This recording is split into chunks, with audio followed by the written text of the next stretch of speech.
ایک ہے اللہ تعالیٰ کا راضی ہونا، وہ بھی بڑا ضروری ہے، اور ایک ہے بندے کا راضی ہونا،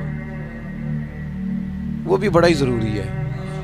ہماری زندگی کو کھا گئی یہ چیز کہ میں غریب ہوں تو امیر کیوں نہیں ہوں، میں بیمار ہوں تو تندرست کیوں نہیں ہوں، میری شہرت کم ہے تو زیادہ کیوں نہیں ہے۔ اس کاش کو، کیوں کو حضرت عبداللہ ابن مسعود رضی اللہ تعالیٰ عنہ فرمایا کرتے تھے، میری زبان پہ انگارہ آ جائے اور جل جائے، وہ اس سے بہتر ہے کہ میں یہ کہوں کہ یہ کام ایسے کیوں ہوا ہے یا ایسے کیوں نہیں ہوا۔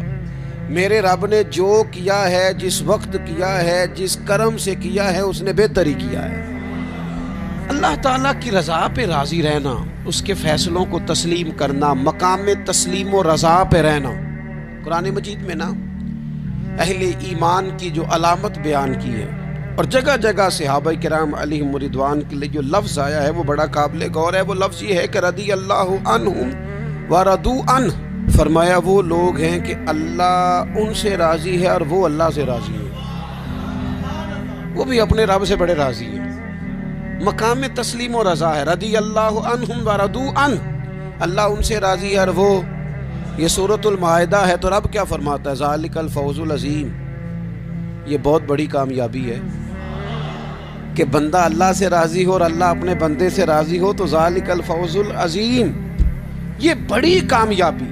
یہ دیکھیے، یہ آیہ کریمہ ہے قرآن مجید کی، سورہ بقرہ کی آیت نمبر 216 ہے۔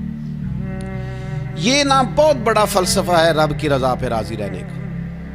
یہ آیہ کریمہ میں سمجھتا ہوں اگر کسی بندے کو پوری طرح یہ سمجھ آ جائے نا، تو پھر عقیدہ توحید بھی پکا ہو جائے گا، اس کا نظریہ اپنے رب کی رضا پہ مستحکم ہو جائے گا۔ اللہ تعالیٰ نے کیا ارشاد فرمایا، ذرا انداز دیکھیے رب کریم کا اپنے بندوں پر کرم کرنے کا اور سمجھانے کا۔ فرمایا کتبہ علیکم القتال وہو کرہ لکم، تم پر نہ جہاد فرض کیا گیا اگرچہ وہ تمہیں ناگواری ہو، چاہے تمہیں اچھا نہ لگے۔ کتبہ علیکم القتال وہو کرہ لکم، فرمایا تم پر جہاد ضروری قرار دیا گیا ہے، لڑنا اللہ کی راہ میں تم پر ضروری ہے، فرض ہے، اگرچہ وہ تمہیں ناگوار ہو۔ اور پھر آگے پتہ کیا فرمایا؟ حد کر دی۔ بڑی بڑی دنیا میں لوگ معرفت ڈھونڈ کے لائیں گے پر دم توڑ جائے گی۔ کیا سمجھایا ہے اور کیا معرفت دی ہے اپنے بندے کو؟ اللہ کریم نے ارشاد فرمایا وَعَسَىٰ أَن تَكْرَهُوا شَيْئًا، فرمایا قریب ہے کہ کوئی بات تمہیں بری لگے، وَهُوَ خَيْرٌ لَكُمْ، اور وہی تمہارے لیے بہتر ہو۔ اور جب آپ وقت دیتے ہیں تو بہت سارے معاملات ٹھیک ہو جاتے ہیں۔ حضرت عمار بن یاسر، بڑا شروع میں کلمہ پڑھا، ان لوگوں نے بڑی تکلیفیں اٹھائیں جنہوں نے آغاز اسلام میں کلمہ پڑھا، حالات اور طرح کے۔ حضرت عمار بن یاسر رضی اللہ تعالیٰ عنہ فرماتے ہیں کہ بڑی تکلیف دیتے۔ حضرت عمار بن یاسر رضی اللہ تعالیٰ عنہ کی جو والدہ ہیں وہ اسلام کی پہلی شہیدہ ہیں، حضرت سمیہ ان کا نام تھا، اسلام کی پہلی شہیدہ۔ ان کے زیر ناف ابو جہل نے نیزہ مار کے انہیں شہید کر دیا۔ حضرت عمار بن یاسر رضی اللہ تعالیٰ عنہ فرماتے ہیں کہ میرے والد کو اتنی تکلیفیں دی گئیں کہ وہ ان اذیتوں کی وجہ سے دنیا سے پردہ کر گئے۔ حضرت عمار بن یاسر کو خود کافر اتنا مارتے تھے کہ وہ اپنے حواس کھو بیٹھتے تھے اور ایسی باتیں کرتے تھے کہ سمجھ نہیں آتی تھی کہ یہ عمار بن یاسر بول رہے ہیں۔ اتنی سخت اذیت دیتے، اتنی سخت۔ دکھ قبول محمد بخشا، راضی رہن پیارے، دکھ قبول محمد بخشا، بس راضی رہن۔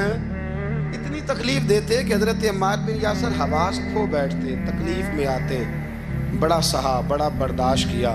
ایک دن میرے رسول پاک تشریف لائے اور حضور نے کہا او آل یاسر میں تمہیں مبارک دینے آیا ہوں، رب کریم نے تمہارے لیے جنت میں مکان بنا دیے ہیں۔ حضور نے تمہارے لیے، اللہ نے تمہارے لیے جنت میں مکانات، تمہیں مبارک، تمہاری اذیتیں، تمہاری تکلیفیں، تمہارے درد، تمہاری راتیں کام آ گئیں۔ مالک نے تمہارے لیے مکانات بنا دیے ہیں، حالات ٹھیک کر دیے ہیں، طبیعتوں میں بہتری آ گئی ہے۔ میرے محبوب کریم رؤوف الرحیم سید عالم نور مجسم شفیع معظم آقا دو عالم صلی اللہ تعالیٰ علیہ وسلم نے انہیں خوشخبری سنا دی۔ حضرت عمار کہتے ہیں پھر حالات بدلے، پھر میں نے جو مجھے اذیتیں دینے والے تھے میں نے انہیں گڑھوں میں گرتے دیکھا۔ آپ فرماتے ہیں ابو جہل کی لاش اٹھانے والا بھی بدر میں کوئی موجود نہ تھا، اور ابو لہب جو مجھے تکلیفیں دیتا تھا وہ مکے کے چوک میں مرا ہوا پڑا تھا، پر کوئی اس کے قریب جانے والا بھی موجود نہ تھا، کوئی نہیں تھا۔ آپ فرماتے ہیں وہ حالات بھی۔ حضرت عمار کا اپنا کیا حال ہوا؟ حضرت خالد بن ولید رضی اللہ تعالیٰ عنہ بڑے بہادر ہیں۔ حضور نے فرمایا یہ اللہ کی تلوار ہے، یہ اللہ کی، بڑے بہادر تھے، بڑے شیر دل تھے۔ فرماتے ہیں کبھی معذرت نہیں کرنی پڑی، کبھی جھکنا نہیں پڑا، کبھی کسی کی منت نہیں کی۔ اللہ نے طاقت اتنی عطا فرمائی تھی، ہمت، حوصلہ، صبر، استقامت اتنا دیا، کبھی کسی جگہ پشت نہیں لگی۔ لیکن فرماتے ہیں کسی وجہ سے نہ ایک دن میرا عمار بن یاسر کے ساتھ کسی بات پہ اختلاف رائے ہو گیا۔ جناب عمار بن یاسر رضی اللہ تعالی عنہ، حضرت عمار بن یاسر کہتے ہیں کہ حضرت خالد بن ولید کے ساتھ، جناب خالد بن ولید کہتے ہیں میری ان کے ساتھ نہ کسی بات میں اختلاف رائے ہو گیا، تو میں اب دلیر آدمی تھا، شیر آدمی تھا، کبھی جھکا نہیں تھا، کبھی کوئی معاملہ نہیں ہوا تھا، کبھی کوئی ایسی بات نہیں ہوئی تھی۔ آپ فرماتے ہیں جب رائے کا اختلاف ہو گیا نا، بات ذرا آگے بڑھ گئی تو نبی کریم صلی اللہ علیہ وسلم تک بات پہنچی، تو میرا یہ خیال تھا کہ حضور میری بھی سنیں گے، عمار بن یاسر کی بھی سنیں گے، پھر حضور کوئی فیصلہ کریں گے، پر قربان جاؤں وقت بدل گیا ہے نا، اب بہت بڑے چودھری ہیں، بڑے سردار ہیں، بڑے سپہ سالار ہیں حضرت خالد بن ولید، پر وقت بدل گیا۔ تو حضرت خالد بن ولید کہتے ہیں جب میں نے نبی کریم کی بارگاہ میں بات عرض کی، حضور تک بات پہنچی، تو میرے مصطفیٰ نے موٹی سی بات ارشاد فرمائی۔ رسول کریم فرمانے لگے بھئی بات مختصر سی ہے، جس نے عمار کو راضی کر لیا اس نے مجھے راضی کر لیا، اور جس نے اسے ناراض کیا اس نے مجھے ناراض کیا۔ فرماتے ہیں بس میری قیمت پڑ گئی، میرا قد اونچا ہو گیا۔ حضرت خالد بن ولید کہتے ہیں میں نے بھی کہا اب بات کیا کرنی ہے، اب تو گزارش ہی کرنی ہے، اب مدعا کیا سنانا ہے، اب تو بات کرنی ہے۔ فرماتے میں آگے بڑھا، اور جیسے بھی ہوا میں نے حضرت عمار بن یاسر کو راضی کیا۔ حضرت عمار کہتے ہیں ایک وقت وہ تھا اور ایک وقت یہ ہے، جب دونوں وقتوں کو دیکھتا ہوں تو کہتا ہوں الحمدللہ رب العالمین، یہ ساری تعریفیں اس رب کے لیے ہیں جو تمام جہانوں کو پالنے والا۔ وقت دے معاملات کو، ٹائم دے۔ آپ دیکھیں اللہ تبارک و تعالیٰ بڑا کریم ہے، وقت کے ساتھ جب چیزیں تبدیل ہوتی ہیں اپنے ٹائم کے۔ حضرت بلال حبشی رضی اللہ تعالیٰ، بڑا مشکل نہیں، اکیلا آدمی، غریب آدمی، مکے کے سارے سرداروں کے قابو آ گیا۔ حضرت حسان کہتے ہیں میں نے خود اپنی آنکھوں سے دیکھا، حضرت بلال کے گلے میں رسی ڈال کے بچے کھینچا کرتے تھے۔ یار خاصا مشکل کام نہیں۔ امیہ بن خلف ڈنڈوں سے مارتا ہے، آپ کے ہاتھ اور پیر چارپائی کے نیچے رکھ کے تو اوپر بیٹھے رہتے بڑی بڑی دیر، بڑی تکلیف نہیں، بڑی اذیت نہیں، لیکن حضرت بلال حبشی فرماتے ہیں پھر میں نے وہ سارے دکھ مٹتے دیکھے۔ وقت بیت گیا، وہی امیہ بن خلف ایک دن گھوڑے پہ تھا، گھوڑے اپنے کو تیار کر رہا تھا، لگام ڈال رہا تھا۔ حضور علیہ السلام گزرے تو فرمایا کیا کر رہے ہو؟ کہنے لگے اس گھوڑے پر بیٹھ کے آپ کو شہید کروں گا۔ تو حضور فرمانے لگے تیاری کر لے، تجھے قتل میں نہیں کرنا ہے۔ پھر جنگ کے موقع پہ نا ہلکی سی خراش لگائی رسول پاک نے اسے، یہاں گلے پہ، تڑپتا تھا، روتا تھا، سسکتا تھا۔ لوگ کہتے تھے امیہ کیا ہو گیا، اتنا سیانہ بندہ یہ کیا کرتا ہے؟ تو کہنے لگا تمہیں پتہ نہیں مجھے تکلیف کتنی ہے، ضرب تو چھوٹی ہے پر تمہیں پتہ نہیں لگائی کس نے ہے تو چھوٹی پر تمہیں خبر نہیں کہ لگائی کس نے ہے، کس نے یہ ضرب لگا دی ہے۔ پھر تڑپ کر سسک کر مرا۔ حالات بدل جاتے ہیں، حالات میں تبدیلیاں آ جاتی ہیں۔ ہم وقت نہیں دینا چاہتے، ہمارے اندر جو حوصلے کی کمزوری ہوتی ہے، ہمارے اندر جو وہ ایک بہت بڑا معاملہ ہوتا ہے کہ کسی بھی طریقے سے یہ معاملہ ختم ہو، کسی بھی طریقے سے شفا ہو، جلد از جلد ہم اس بات سے نکلیں، تو یہ بات ہماری درست نہیں ہے، ہمیں وقت دینا چاہیے۔ تو یاد رکھ میرے بھائی، جب آپ ثابت قدم، حضرت خباب رضی اللہ تعالی عنہ، بخاری میں ذکر ہے، کتب حدیث میں، کتب سیرت میں ذکر، حضرت خباب رضی اللہ تعالیٰ عنہ نے اس وقت کلمہ پڑھا جب ابھی 5 لوگ کلمہ پڑھتے تھے، کل بندے السابقون الاولون۔ آپ فرماتے ہیں جس عورت کا میں غلام تھا نا، ام انمار اس کا نام تھا، وہ مجھے بڑی سخت سزائیں دیتی تھی۔ آپ لوہار کا کام کرتے تھے، سلاخیں، آپ کو پتہ ہے لوہار سلاخ رکھتا ہے پہلے آگ میں بھٹی میں، پھر وہ جب پوری طرح تپتی ہے پھر کچھ بنتا ہے، لوہار کا کام کرتے تھے۔ آپ فرماتے ہیں ام انمار میرے ساتھ یہ کرتی کہ مجھے سخت اذیت دیتی، کلمہ چھوڑنے پر مجبور کرتی۔ ایک دفعہ تو ایسے ہوا کہ اس نے کافروں کی ڈیوٹی لگائی، میں گلی سے گزر رہا تھا، مجھے نہیں پتا تھا ان کی پہلے سے تیاری ہے، انہوں نے کوئلے جلا کے رکھے ہوئے تھے، مجھے پکڑا، میرا کرتا زبردستی اتارا، کوئلوں پہ لٹا دیا اور میرے وجود پر وزنی پتھر رکھ دیے۔ فرماتے ہیں میری چربی پگھلی تو کوئلے بجھے۔